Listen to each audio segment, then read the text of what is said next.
Welcome to Econ 102, where economist Noah Smith and I make sense of what's happening in the news, technology, business, and beyond through the lens of economics. Let's jump right in. Hello. It's going good. Can you hear me okay? Yeah. Great. One quick side note. Well, first off, all's good with you? Yeah. What's the side note? The side note is I'm hosting a dinner this Saturday night at my friend Yasmin's house. Yasmin Razavi is an investor at Spark. Have you ever met her? No, never met her. Well, there's a few things I want to get into today, and we have some really great questions too. But first, I want to get into the post you wrote on housing, because I think that's just an interesting sort of concept to understand that most people, our listeners, don't, of the trade-offs when making housing policy, and then we can talk about what we think of the proposed comma policy. So why don't you talk about just why it's hard to think about housing policy, or what are the various tensions and what's important to get right? Right. So the basic thing about housing policy is that housing serves two functions in our society. Number one, it is a place to live. It's a consumption good. You live in a house. Number two, and by house, I include apartments, condos, et cetera. Number two is that it's a store of wealth. Your house price goes up over time, and that's how you become a wealthier person as a middle class person in America. Now that's doesn't have, there's other sources of wealth. There's, pensions, there's 401ks, there's your own savings, there's all kinds of things. But then empirically, when you look at it, the middle class has most of their wealth in their houses that they own and occupy. So that means that, people are always like, well, it's so expensive to buy a house. It's so unaffordable to buy a house, right? Okay, you complain about that. If you made houses more affordable, that would make most Americans poorer in terms of wealth, right? So you make houses cost a lower price, but that price is the price that the middle class is getting paid to sell their houses. So anything you do to make owner-occupied housing more, now you can make rent more affordable, without whatever, then the only people who get hurt are the landlord class, right? The people who rent things out to other people. Maybe they're rich people, we don't care about hurting their wealth, okay? But then if you make owner-occupied housing more affordable, that makes most Americans poorer. And by most, I mean most. So the homeownership rate is about 65%. That's about 2 out of 3 Americans. And that doesn't mean that's the number of people who have a title deed to a house in their possession. That means the number of people who live in owner-occupied housing.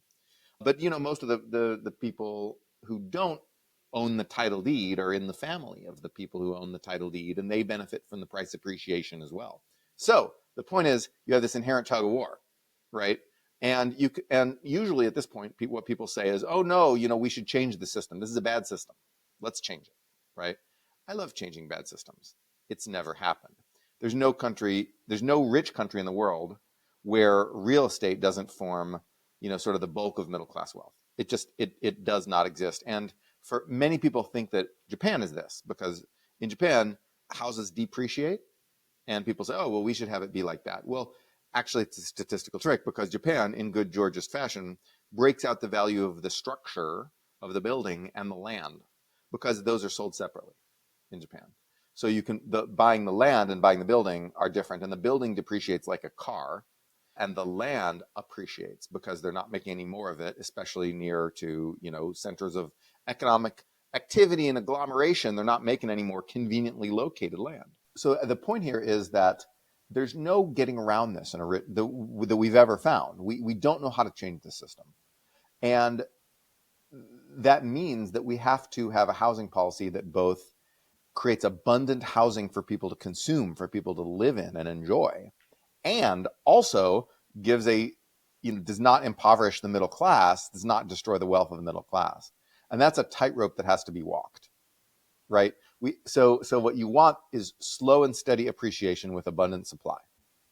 That's very easy to achieve when you have a fast growing population, because the young people are all clamoring to buy in to the system. And then the old people get to sell them their houses at a premium, because there's just so many young people clamoring for the new houses, even as you continue to build houses for the new people. It's easier. When you have more of a stagnant population, it's harder, because then you don't have this natural price appreciation from just new people coming in, and also the impetus to grow supply is perhaps more muted because you don't have a young generation. Like, where are they all going to live? So I would say politically maybe it's harder, but it's still just as important, right? We have to do both these things. People need a place to live, and they need they need wealth. They need some nest egg for their retirement. And when you look around, what countries actually do this well? I think Singapore is a really good example of a country that does this well. Now, Singapore is a tiny city state that owns 90%, where the government owns 90% of the land. So obviously, it's not a model we can copy exactly, right? But we can look at it for hints of what to do. We can look at it for kind of advice, general advice. What should we set the system up like? And so, do you know how housing works in Singapore? No, what do they do? Well, the government builds a bunch of housing because it owns all the land, so it can just say, "Hey guys, we're building an apartment building here now," and then they do, and then it gets built, and then so they build as many apartment buildings as they need, and they try to do this in a way that allows slow and steady appreciation in the price of these things. Now, technically, Singaporeans don't own these houses; they own 99-year leases to the houses. That's actually a kind of a bad aspect of Singapore's policy, and it's completely unnecessary because 99 years might as well be forever when they're starting it out, right? But then as you get closer, you have to like get a new lease and switch it over, and it acts just like home ownership, but with this, it's just stupid inconvenience of calling it a lease. Anyway, it's basically home ownership, and when you look at the home ownership rate in Singapore, they're talking about these leases, right? They call it home ownership, so I'm going to call it home ownership too. And so anyway, it's really more like condo ownership in America. In America, when you own a condo, you own the right to the structure, but you don't actually own the underlying land. Because it's an apartment building, You maybe you own a share in the underlying land if there's like a thing you can buy into, but you don't have the right to decide what gets built and not built in your condo. You can vote on like improvements to the building with a condo association. Singapore's HDB flats, which are the Housing Development Board apartment buildings, are like that. They're basically like condos. And so the government builds these things and then sells them off to people. And it tries to build enough so you get slow, steady appreciation so that everyone has a place to live. And they don't always do exactly a good job of it. You've seen prices increasing a little too slow in the 90s, a little too fast recently.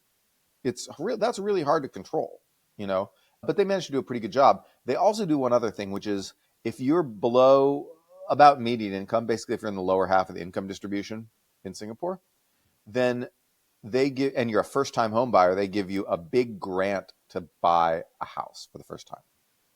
And this grant is a little over $60,000 in American dollars. That's a substantial grant, right? $60K. And so they give it to you. There's a couple things. This is wealth redistribution, right? So it's because it's means tested, it's redistribution to poorer people from richer people. Obviously, that's not perfect because you could have people who earn a low income but have rich parents. They don't test for that.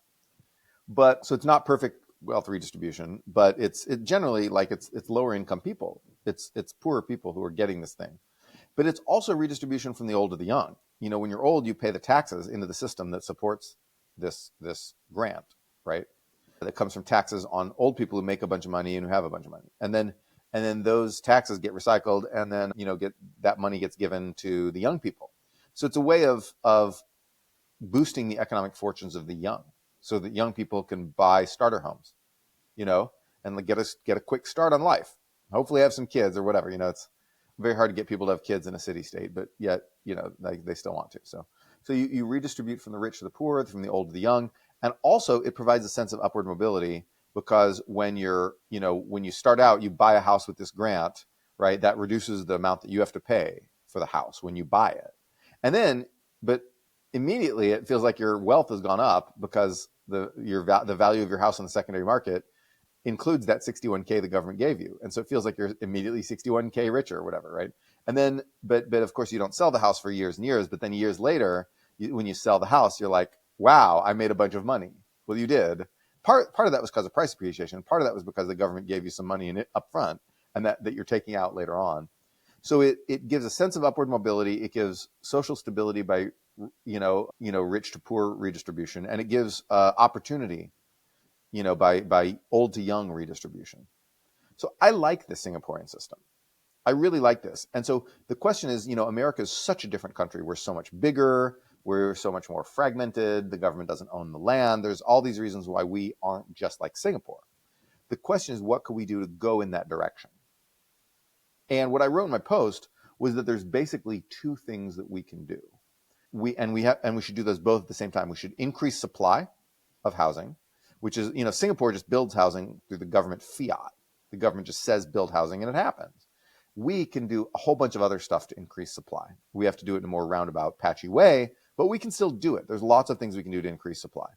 And the second thing we should do is grants to first-time home buyers so that they get that upward appreciation, upward mobility, and some of those redistributory effects that you get in Singapore. So I would like to see both those things done. Now, Kamala Harris just came out with a new housing plan, and guess what? Those are the two things it does.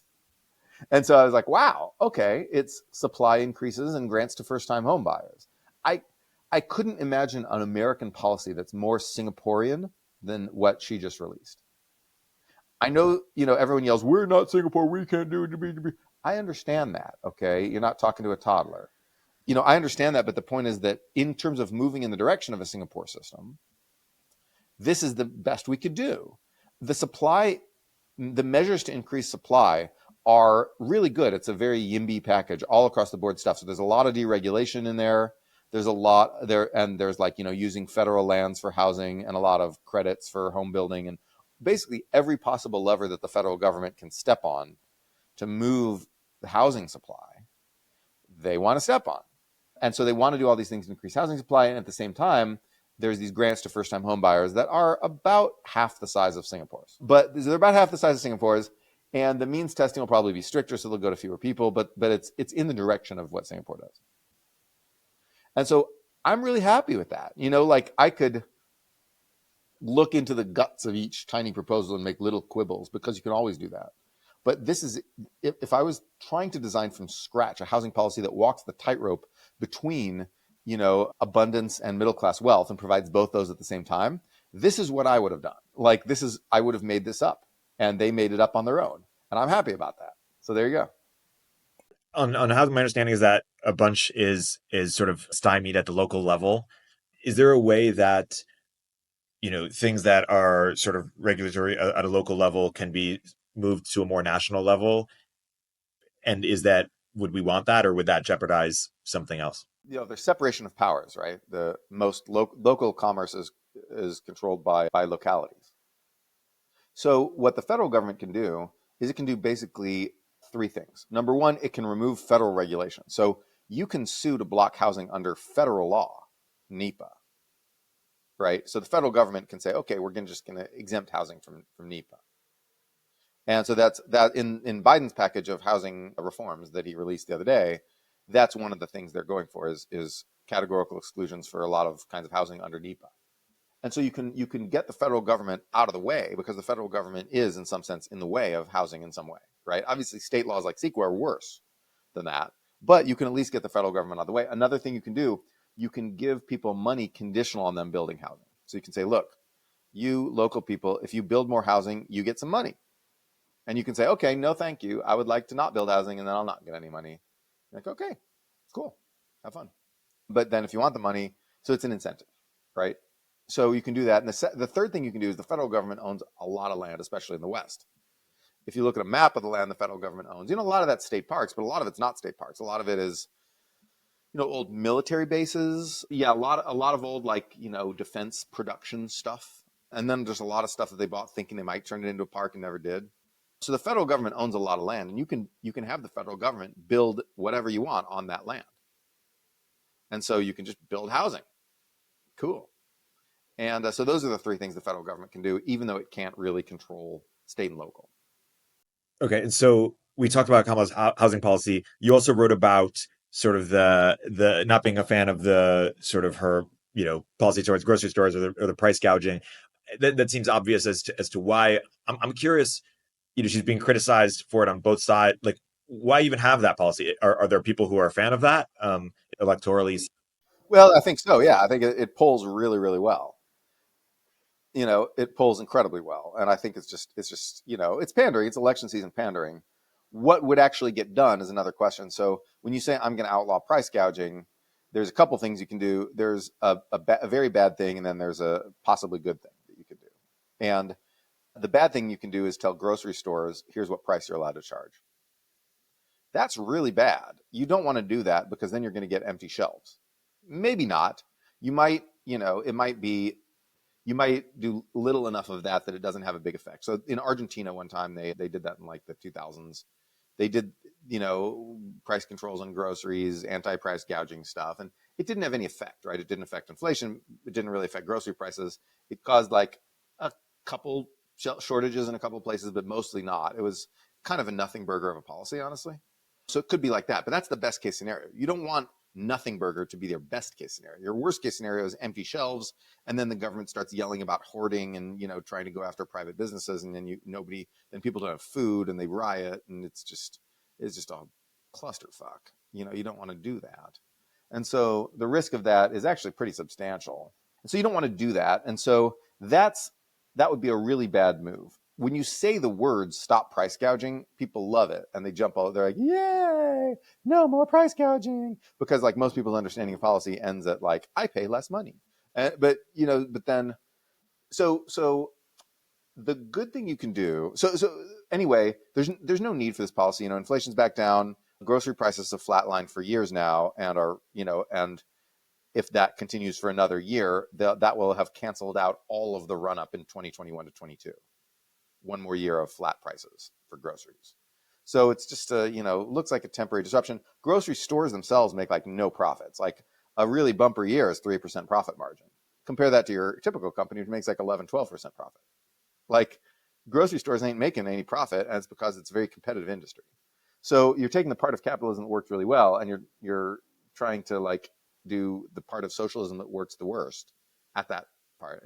And it's people's food, man. You're messing with people's food. And so it's that price controls on what grocery stores are allowed to charge is about the most boneheaded policy I can imagine. However, I will say there is some evidence that there's excessive concentration in the food processing industry, for example, meat packing, right? Meat packing, like a couple companies like Tyson control everything. Going in there and there's some evidence that they've price fixed. That those 3 or 4 companies call each other up and say, hey, let's charge more for our services. And that this is pushing costs up for the grocery stores. There's antitrust cases against them, right? They may have colluded.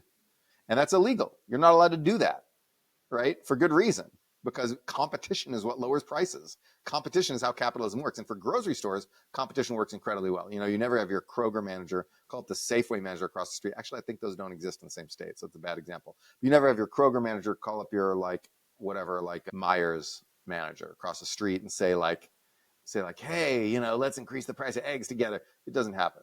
But meatpacking industry, it's like 3 companies basically, and they can call each other up and say like, hey, let's charge a little more. All right. Or they have subtler ways of doing it, but they may have done that. And when you have only a few national companies and it's this sort of national level bottleneck, it's actually possible to do. Anyway, point being, using antitrust to go after those guys is actually a great idea. And when Lena Khan was making the big antitrust push and the DOJ was making the big antitrust push, they were like going after big tech. I was like, dudes, I mean, yeah, you can go after big tech. Apple and to some degree Google have like monopolies, but please go after Tyson Foods. Please go after the food processing people, because the reason grocery stores increase their prices is because their costs went up. And yet when we look at when we look at the actual food growers, their profits aren't going up either. Between the people who grow the food and the people who sell the food is this layer of middlemen, the people who process the food into a form that can be sold. The people who take a chicken and turn it into chicken nuggets. The people who take, veggies and then like wash them, chop them. I don't know, stuff like that. Or dairy. Dairy's a big processing one. I guess that meat and dairy are really big. And so go after those guys. I was like, dudes, antitrust dudes, go after those guys. And they are, to their credit, they are going after those guys because I think the grocery price scares motivated them. So if that's all Harris does, so in the days after Harris released this proposal and a bunch of people got mad, including me, they appeared to walk it back and they appeared to say, oh, actually, we're just going to do antitrust on the food processors. Well, that's good. If that's what you do, I support it. But if you try to do price controls, and the price control regime will fail, right? There's been that There's been that price control bill that they introduced that Warren has been supporting for years, and that some people in the Congress have been supporting for years, that hasn't gone anywhere because people know it's a bad idea. You can't just the Federal Trade Commission is not, Gosplan, right? They're not the price control authority. They don't have the authority to go in and tell Kroger what to charge for eggs. You have to pass a law to change how our economic system works, and there's a good chance the Supreme Court would strike it down too. Like if the federal government said, here's what you can charge for eggs, there's a good chance that SCOTUS would strike that down. And also it's a bill that nobody really likes and it's probably not going to pass. So what can the government do without passing a bill like that? Well, you can tell the FTC and the DOJ to go after antitrust, especially the DOJ actually, because the mergers have already happened. So you'd have the DOJ go after the food processors, and then that's good. Yay. And so I'm not incredibly worried, but I don't like boneheaded ideas being thrown around, even if they are popular and populist. Right. And so I think that it's the credit of the Harris campaign that they kind of quickly started walking it back. But I do think that this is unfortunately a dark strain of ideas in the new progressive economic canon, that we're going to be dealing with this for the next couple decades. We're going to be dealing with people, followers of Joe Stiglitz, who want to do price controls on everything and who want to just sort of, who are just think of all economics in terms of power rather than abundance, and who want to just empower a whole bunch of veto points because they think that this is some sort of ad hoc redistribution. There's all these dark sides of progressive economics, of the progressive economics canon that has sort of congealed in the last decade. And for which I would say Joseph Stiglitz is the main evangelist, but also Robert Reich. Those two guys are sort of the main evangelists, and Elizabeth Warren. And there's some, it has some good parts. There's a light side to it too, which is industrialism, right? It was, those guys had a part in pushing for industrial policy, which I like, which we need. But there's a lot of bad stuff that they want to do as well. And so, we're going to be dealing with that for the next couple of decades. And so criticizing the excesses of the new progressive economic canon will be part of the jobs of people like me, of people who comment on and write about economics, because someone needs to restrain the Stiglitzians. Yeah, makes sense. Speaking of populist policies, you also wrote about why mass deportation is not a good idea. I don't know if that polls well. Presumably it does with sort of Republican voters, but yeah, one thing you mentioned is, hey, if you wanted to decrease the amount of illegal immigrants in this country, there are more effective ways of doing that, and we could return to Obama level policies, which had some effect there. So deportation doesn't even achieve the goal it purports to achieve in the most efficient way. But you also just take issue or don't believe that that's a worthy goal in the first place, sort of decreasing the amount of illegal immigrants or by removing passports. Is that correct? Well, no, it's fine. I mean, I understand that people want fairness. You don't legal immigrants feel like they worked really hard to get here, and then they see people jumping the queue. That's frustrating. Other people say, we're a nation of laws. We should get to decide who gets into our country. And if it shouldn't be if you can get across the border, then you're in scot-free and you never get kicked out. Well, people don't like that either. And so people, economically, those and in terms of crime and other stuff like that, the illegal immigrants are not hurting our country. They're fine, right? They're not really driving up costs. They're not really driving up crime. They're not really driving down wages. They're not really doing anything other than just sort of sitting around and hanging around, right? They're just there and they're fine, right? They pay taxes. We're not gonna benefit our country a lot by kicking a lot of those people out. So actually we did this twice before. So we had two mass deportation campaigns, one in the 50s and one in the 30s, actually. The one in the 50s was called Operation Wetback, which is a name, I believe that is very politically incorrect today. We'll get back to the conversation in a moment after a word from our sponsors. This episode is brought to you by WorkOS. If you're building a B2B SaaS app, at some point your customers will start asking for enterprise features like SAML authentication, SCIM provisioning, role-based access control, and audit trails. That's where WorkOS comes in, with easy-to-use and flexible APIs that help you ship enterprise features on day one without slowing down your core product development. Today, some of the hottest startups in the world are already powered by WorkOS, including ones you probably know, like Perplexity, Vercel, Jasper, and Webflow.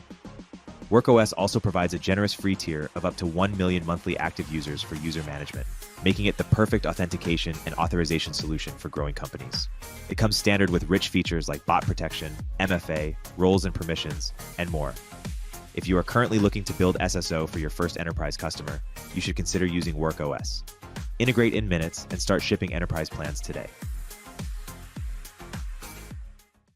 Fast forward to the end of 2024. Think about your goals. What can you do right now to give yourself the best chance of succeeding? If learning a new language is on your list, you absolutely need to check out Babbel. Babbel offers a range of learning tools, self-study app lessons, live classes, and even podcasts, which have always been my favorite way to learn. Studies from Yale, Michigan State University, and others continue to prove Babbel is better. One study found that using Babbel for 15 hours is equivalent to a full semester at college. Babbel isn't just a game to kill time and make you feel like you're learning a language. It's not overly academic or rigid either. It's all about learning language for the real world. Babbel stands out because it's designed by real people using a modern conversational teaching approach. It's not always easy, nothing worth doing ever is, but it's straightforward and designed to help you start speaking in just 3 weeks. With Babbel, I was able to brush up on my intermediate Spanish to ramp up for travel to Argentina last year, and was able to set clear goals based on how much time each week I wanted to practice. Join millions of Babbel language learners across all age groups. Here's a special limited time offer for our listeners. Right now, get up to 60% off your Babbel subscription, but only for our listeners at babbel.com/econ102. Get up to 60% off at babbel.com/econ102, spelled babbel.com/econ102. Rules and restrictions may apply. I can't believe that. Yeah, but yeah, Operation Wetback, that was a thing. But then Cesar Chavez was very fond of using the term wetback as a slur for illegal immigrants whom he did not like because they would compete with his, Hispanic American farmers, Chicano American farmers. Anyway, so it turned out that labor competition was sort of all in people's heads, right? It wasn't a big deal. And it turns out when you deported these people, it actually made things a little bit worse. Like it didn't crash our nation. Like the mass deportation that Hoover and Roosevelt did was not, mostly Hoover, but some Roosevelt. That was not a huge cause of the Depression, but it did hurt a little bit. And Operation Wetback in the 50s did hurt our economy in the 50s a little bit. Made stuff a little more expensive. It wasn't good for us, but it wasn't a massive catastrophe. But the things that we did in those deportation campaigns were pretty mean because basically they didn't carefully check who was American. And lots of American citizens got booted to Mexico. Lots of American citizens like, oh, you're Mexican American, go to Mexico now. They rounded you up on a plane, sent you to Mexico. You're like, oh fuck, I guess I'm in Mexico now.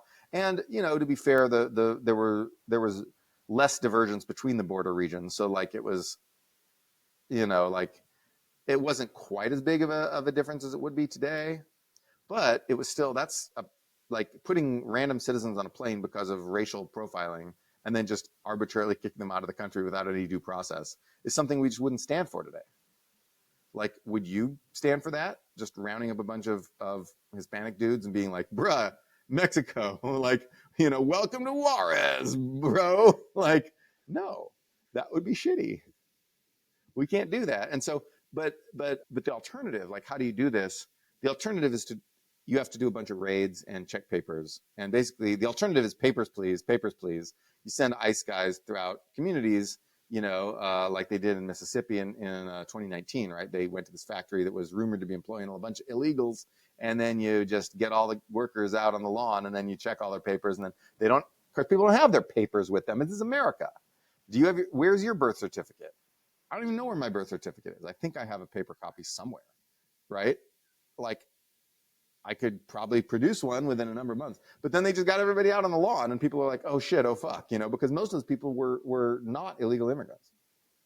And yet here they were having to produce their papers for the government, ripped from their place of work. And that scares people, right? It scares Hispanic people, but it scares other people too. Because like, okay, I know that, I'm not going to get racially profiled. The government's not going to be like, papers, please. We're going to send you back to Lithuania. No, it's not going to happen. But if I see ICE guys, grabbing the family next door and checking their papers on the lawn, Like, what kind of country am I living in? You know, I see that. I don't, do you want to see that next door to you? No, I don't want to either. And so it's just, you know, the actual enforcement of this is really tough.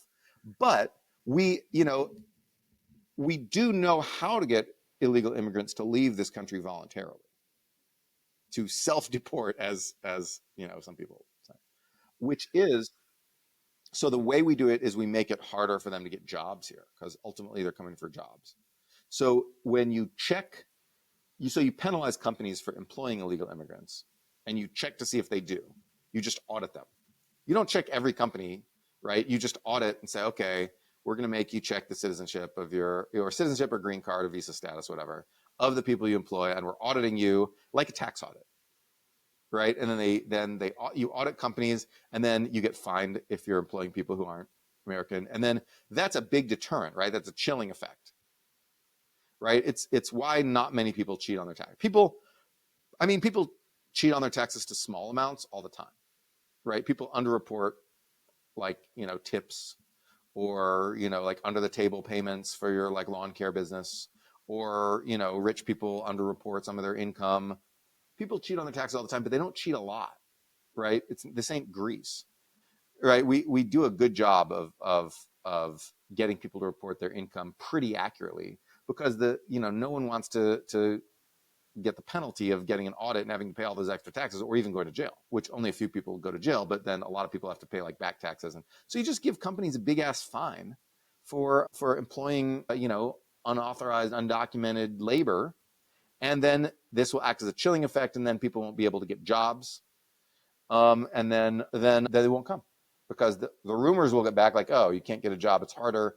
We saw this in 2007 to 2012, about 1 million illegal immigrants left America on net. The illegal immigrant population went down by about 1 million. Now, that's about the same size of decrease as in Operation Wetback or in the 1930s deportation. But it was all accomplished by economic stuff. And so if you just use economic levers to make it harder for people to get a job, and they won't come because they're all coming for the economics, right? A few people are coming because, like, oh, their home country had high crime, or, like, I'm gay and I'm not accepted in Mexico or Honduras, like, they don't like gay people. There's a few people like that, right? Or like, I'm indigenous and like I get discriminated against because of my race in Honduras. But like, almost everybody's coming here for a job. So if you want people to leave, just make it harder to get a job. And so we know how to do that. It's very effective. It doesn't disrupt society. You don't have like jackbooted government thugs checking people's papers on the lawn next to your house. And so, like, just do that, bro. I understand and sympathize with the desire to not have people cheating the law all the time, and not have that be like a standard wink, wink, nudge, nudge thing that we allow. I sympathize with that. But yet, at the same time, we do have cases in America where we do have nudge, nudge, wink, wink. For example, speeding, right? It's against the law. Almost everybody does it. The list of people who don't speed is very short in America. Almost everyone speeds. I speed, you speed. We all go over the limit. We're breaking the law. And, but enforcement of that, to have like cops pulling every single person over who speeds, I mean, imagine that, right? Or automatic traffic cameras every mile on the highway that just like give you an automatic, like, $100 ticket if you're speeding for like a 1 mile stretch of highway. You could stop speeding with automatic, universal law enforcement. But would you? It's been proposed. We have the technology. We know how to do that. Automatic ticket cameras are well-established technology, right? And we can enforce it. We can ruin your credit score. You can like just be economic persona non grata. It's like social credit, right?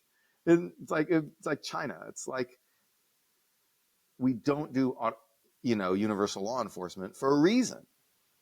And the people calling for mass deportations are basically like people calling for mass, like, automated anti-speeding cameras.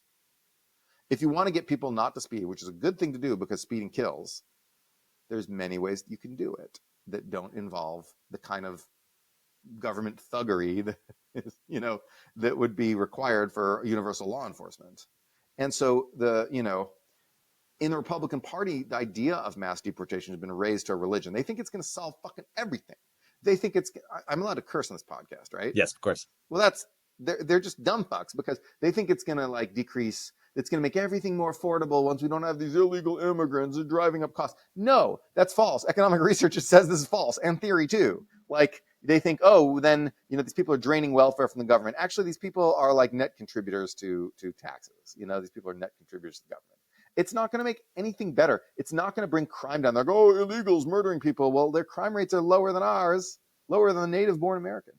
You're not gonna make America safer or more prosperous or more fiscally sustainable or more affordable by mass deportation. But yet they have this cult-like belief that mass deportation is going to solve all that ails you.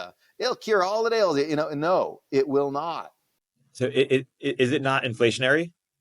No, it's not inflationary because the positive shock to demand for products just about balances out the negative shock to costs. So these people, housing, it does make more expensive, but then it makes services less expensive, right? Because suddenly you get cheap lawn care and you get cheap childcare, you get cheap health care, you get cheap construction, you get cheap, haircuts, I don't know, whatever, right? But then you get more expensive housing, but it in the wash, it washes out. And, at the national level, it completely washes out. And so this is also why they don't, immigrants, including illegal immigrants, don't push down wages, right? Because the demand filters into the labor demand for native-born labor, right? The increased demand for products filters into the demand for native-born labor. Everything just about cancels itself out, right? It's like, it's basically like having babies, right? It's like having babies, you increase demand and you increase supply at the same time. So babies don't really do much. Yes, if you have a baby boom, you can increase inflation a little bit during some parts of the life cycle because of the cohort effect, blah, blah, population bulge, blah, blah, blah, blah, blah. Any asset manager will tell you that. But overall, having babies doesn't really do much for inflation one way or another because the supply effect is canceled out by the demand effect and vice versa. Illegal immigrants the same. So the economic arguments against immigration, illegal, don't really make sense. Do you have any sympathy for the cultural ones, and maybe not in the US, but in Europe? Or is there any point at which point there's like, national coherence or cultural continuity that, maybe has some challenging effects in some country? Sure, absolutely. And, if you're talking about Europe, I'm an outsider to those cultures. I've never lived in Europe. I've only visited Europe a little bit. I don't really know Europe very much. But if you're talking about Japan, you're obviously going to get big cultural disruption from immigration. And they're already getting it. Like, Japan is now having mass immigration, and they are getting cultural disruption. It is a problem. People grumble about it. And so far, it hasn't made Japan significantly less safe. You haven't seen increases in violence much from immigration, but you have seen all kinds of cultural disruptions. So Japanese people will complain. A lot of the immigrants from Japan are from Vietnam, and Japanese people will complain about Vietnamese people eating the pigeons. They're like, they eat the pigeons, man. We don't want them eating the pigeons. I'm like, okay. Eating pigeons. Nope, bad. The Vietnamese immigrants like, oh, free pigeon, free meat, breakfast. And the Japanese people are like, you ate the pigeon, how could you? And like, yeah, okay, that's a cultural problem. I don't sympathize with it because I don't care if you eat the pigeons. I mean, otherwise you're just eating a chicken. It's not different. But, I'm an effective altruist about that. But Japanese people care, and I respect that. And if you care enough that it's worth restricting immigration and taking the cost that you get from an super aging society, then do that. If you can figure out some way to boost your birth rates, which no one's figured out yet, so that you don't need to choose between those two things, well, then fine, do that. I'd like to see people invent a way to do that, but no one's come up with a way. It's not something we know how to do. And so yeah, absolutely cultural disruptions. And I see stuff from the UK and I'm just like, what the fuck is going on there? But then I see stuff from America and I'm like, not concerned. It's like America has we've always been a nation of immigrants, and the Southwest has not gotten a we had tens of millions of immigrants come into the Southwest. Is the Southwest a worse place now than it was? Like, is Phoenix worse than it was 40, 50 years ago? Like, is LA worse? What I don't understand is why were the Bernie or some of the Democrat crowd a while ago, the more labor working class crowd, sort of, did they have an economic point as to why they were sort of anti-immigrant, even if just for themselves? Like, did it not drive up housing costs or drive down wages for just them specifically or something? Like, was there a constituency of the lower class or the working class that was negatively affected, or is it all just cultural fears? Not really. It was primarily just bad economics carried over from the 70s. Like people used to really believe that the labor supply effect, really, really outweighed the demand boost effect. Before we got good economic statistics and we were able to sort of like study this carefully, the folk wisdom was that the labor effect is the dominant thing. It's not, but they thought it was just because they didn't have stats. And the labor effect is very obvious while the product demand effect is more invisible. You're like, oh, like my real estate business is getting more work. Like, well, that's just the economy growing, even if it was immigrants pushing it up, right? But then you're just like, oh, I lost my job because they hired some immigrants instead or something like that. When that happens, you notice. So people noticed the labor thing more than they noticed the product thing. And I think that it was just bad economics. Also, so remember that when we talk about wages, the wage competition, we say that on average, wages don't go down for the native born when immigrants come in, including illegal immigrants. Wages don't go down for the native born. They do go down for other immigrants. So Cesar Chavez was actually right when he was yelling about the wetbacks in the 70s. Like he was actually economically right. And the reason was that he had all these legal immigrant Mexican farm workers, right, who were competing with illegal immigrant Mexican farm workers. And their wages actually did go down proportionally more than the supply effect did outweigh the demand effect for them, for that group specifically. So native born people can speak English, and so they do different jobs. You don't see a lot of native born people picking fruit. It's just not a lot, right? Low substitutability, we say in economics. And so yeah, like Cesar Chavez was correct to complain about the illegal immigrants in terms of the narrow constituency that he represented. Bernie was not really right. Right, Bernie just bought into the idea that immigration drives down wages at the national level for everybody, and he's just wrong about that. Like Bernie has bad economics. News at 11. All right, like he has bad economics on trade. Right, his like restrict all the trade, cancel all the trade agreements. Like, is that a good idea? Like he has bad economics on a lot of redistributory things, or ban private health insurance. Do you want to ban private health insurance? I don't. So like the idea that like, oh, but on this one thing, immigration, Bernie says it and therefore must be right, makes no sense because he's just full of shit on so many things. And if anything, closing the border will be inflationary, right? Because Americans want to be paid more for landscaping and subcontractor labor, and you know. Yeah, but closing the border will reduce cost pressure, but it'll also reduce wage pressure at the same time. Those roughly cancel out. So that won't be inflationary or deflationary. It'll just be, our economy will be a little bit weaker because we'll have some sectors that suddenly have trouble getting people. Like you'll have and grocery prices will actually go up because you'll get sort of a cost bottleneck in the food processing industry. Remember that food processing industry that I complained about? Antitrust, collusion isn't the only problem there. Another problem is that their costs went up. Their labor costs. Yeah. We've talked about immigration a good amount. I want to talk about the other policy that Trump is proposing, but it seems to be bipartisan, which is tariffs. And my sense from reading your piece is that you think tariffs won't decrease or change the deficit as much as people hope for a few reasons, which we'll get into. But it might have some other positive impacts that make it potentially worth doing, or not as fearsome as people think. So why don't we first talk about why it won't change the deficit as much as it hoped? Right. So tariffs, first of all, I would like to say there is a big difference in how Democrats and Republicans do tariffs. Democrats, to put it bluntly, Democrats do tariffs only on China, while Trump wants to do a 20% tariff, raised from 10, by the way, a 20% tariff on everybody. India, Indonesia, England, France, Germany, Japan, every single other country, Mexico, Canada, everybody. That is dumb and really bad. Shifting supply chains out of China or preventing, Chinese supply gluts from destroying our industry, there's a case for that.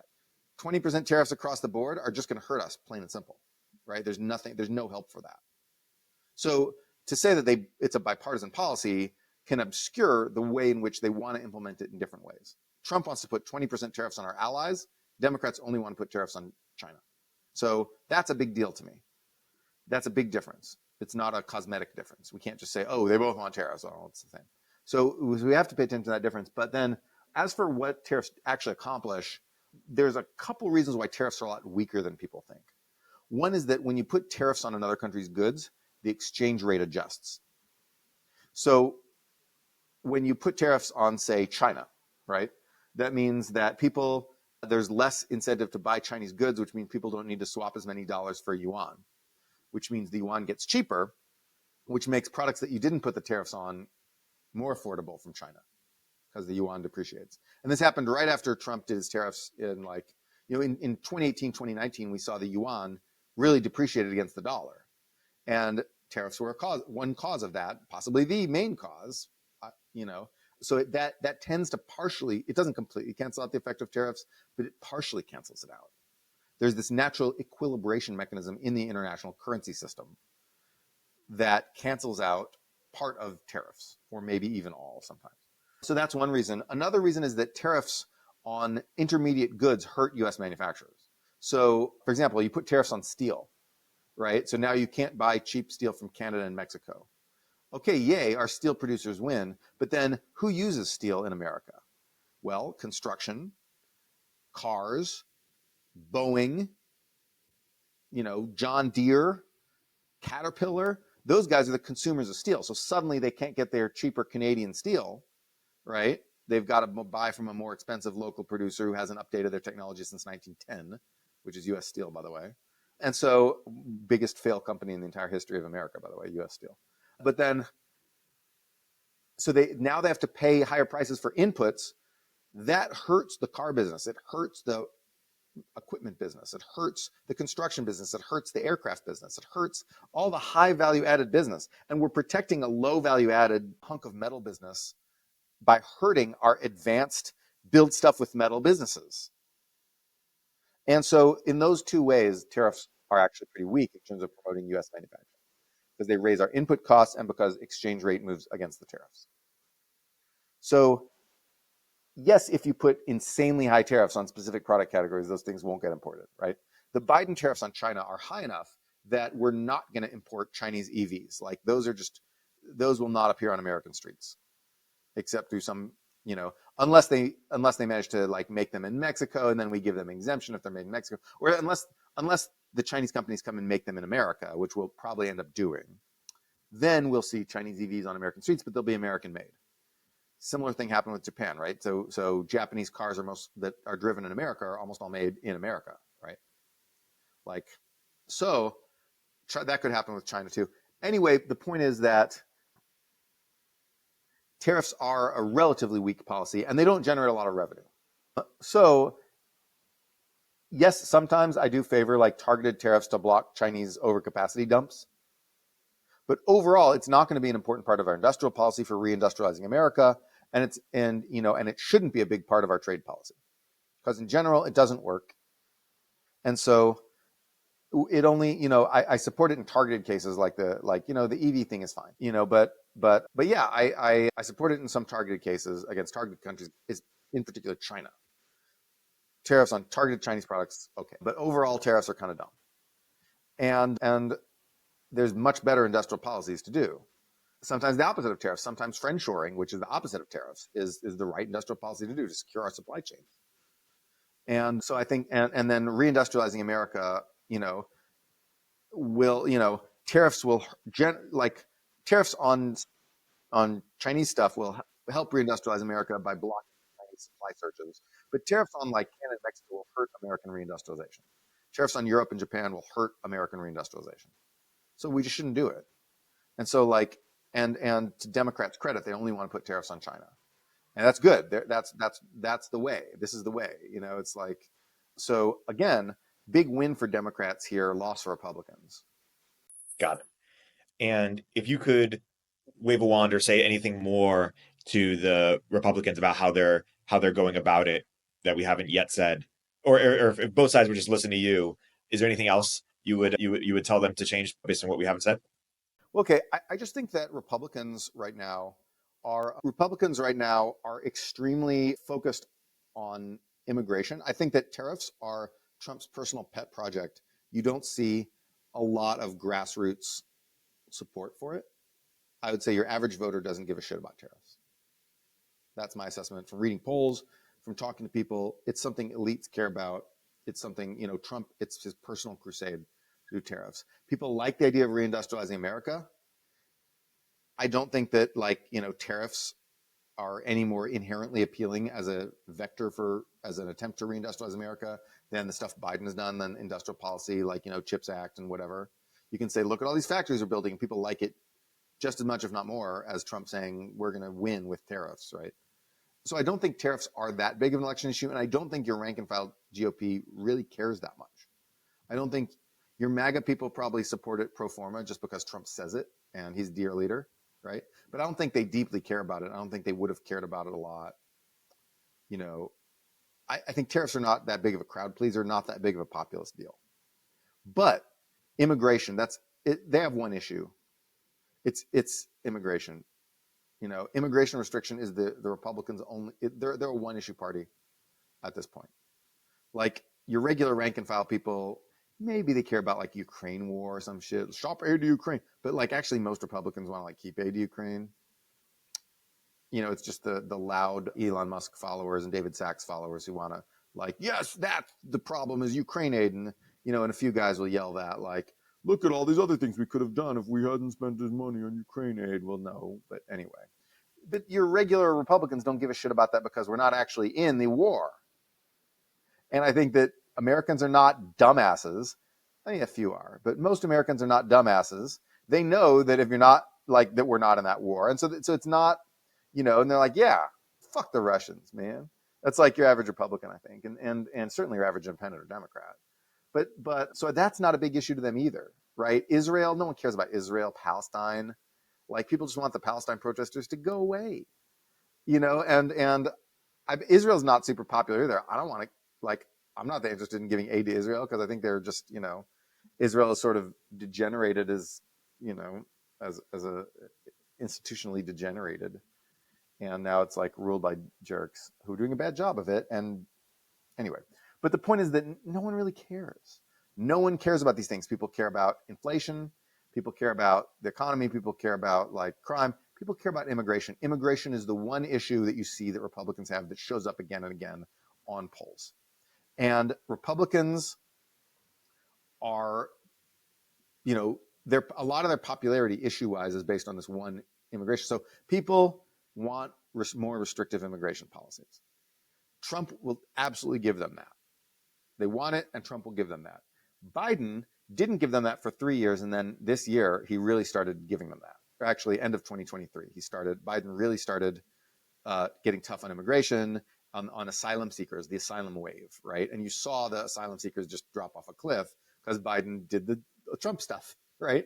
He did the same stuff Trump did. He did restrictions, and Kamala has been very consistently saying, "I will be tough on the border. I'll be tough on the border." I think she'll probably be able to triangulate this issue among at least independents who might see this as a reason to waver. So that's optimistic but I think that this is, it's the most winning issue for Republicans by far. And it's also the one they care about most. And that issue is the main reason why Republicans have a chance to win this election, is immigration and the fact that it took Biden 3 years to actually crack down on the asylum wave. That was a big fucking mistake on their part.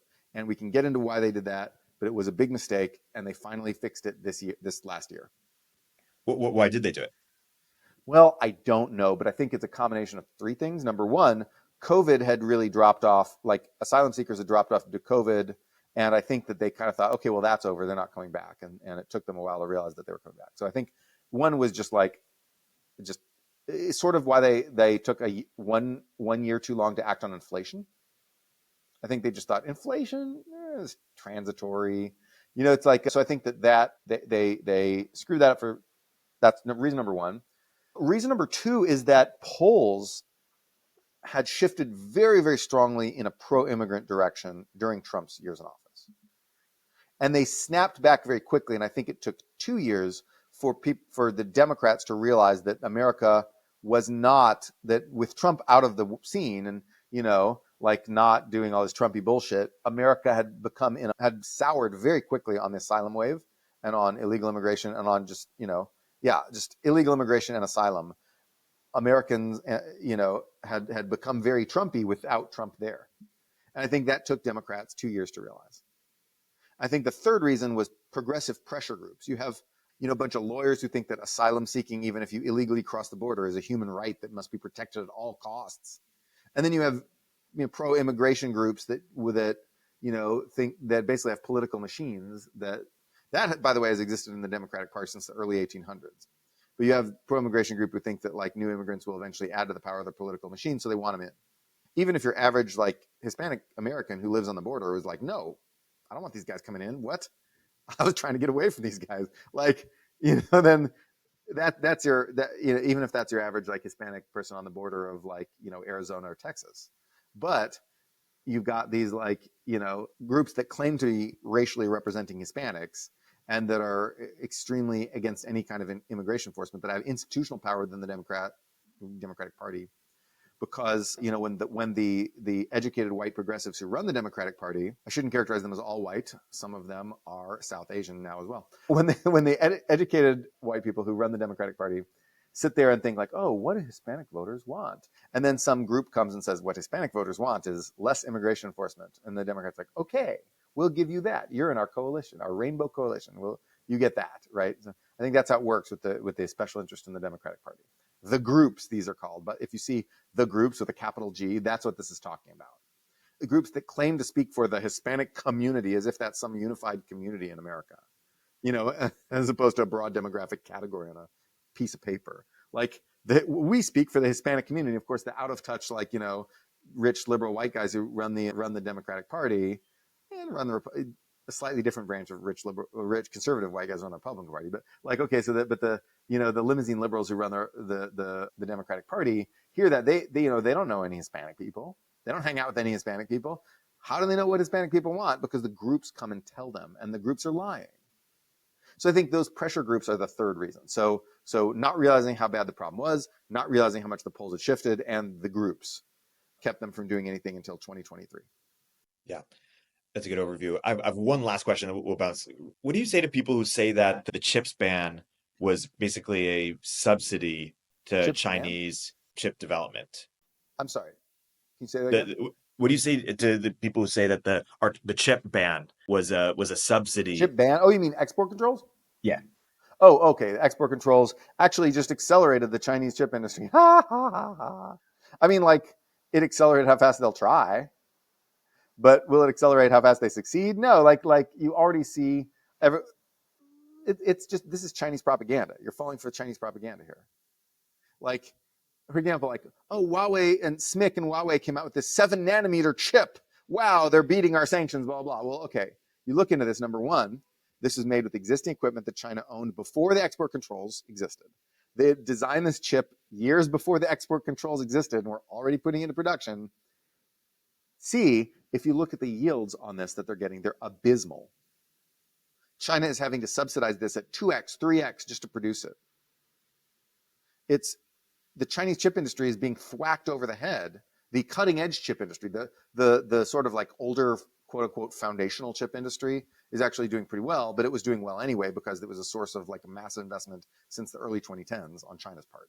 So it was already gearing up massively. This will not change that at all because our export controls have nothing to do with the trailing edge chips. They're only on equipment for leading edge chips, okay? You know the difference between those, right? And our audience, I hope, does too. The cutting edge chips, the trailing edge chips, our export controls don't even deal with that. We don't have export controls on that stuff. That doesn't even exist. And like China's trailing edge chip industry was already gearing up to try to conquer the world before that. The cutting edge chip industry has been basically wrecked. It succeeded. And there's been a massive Chinese propaganda effort to try to get people to think that it failed. And like, do not fall for it. So it's been a success so far. It's been a success. I mean, it's an aggressive move that hurts economic development and is basically like, that's a real trade war right there. That's a real like commercial war. Like our goal is it'll hurt us a little bit because it hurts sales of whatever in the moment. but it'll hurt them a lot more. The idea is to like take acceptable casualties to like hurt them. Usually we think of economic policy as a win-win, zero, positive sum, everybody gets richer, whatever. This is like a negative something. This is like we get hurt a little bit, you get hurt a lot. This is a war. And so and at that it has been good. It has been effective. But it's not the kind of approach I want to see applied across economics more generally. Have you seen Team America? Yeah. Fuck yeah. Yeah. Sushi, fuck yeah. Exactly. Well, we will close on that. This is a great deep dive into housing, immigration, tariffs, and Kamala and Trump's policies as it relates to them. Noah, as always, a great conversation. And until next time. Until next time. Econ 102 is a podcast from Turpentine, the network behind Moment of Zen, In the Arena, The Cognitive Revolution, and more. If you like what you hear, subscribe and leave us a review in the App Store. You can keep up with both of our Substacks for written analysis of the topics we cover in the show at noahopinion.substack.com and eriktorenberg.substack.com. Thanks for listening.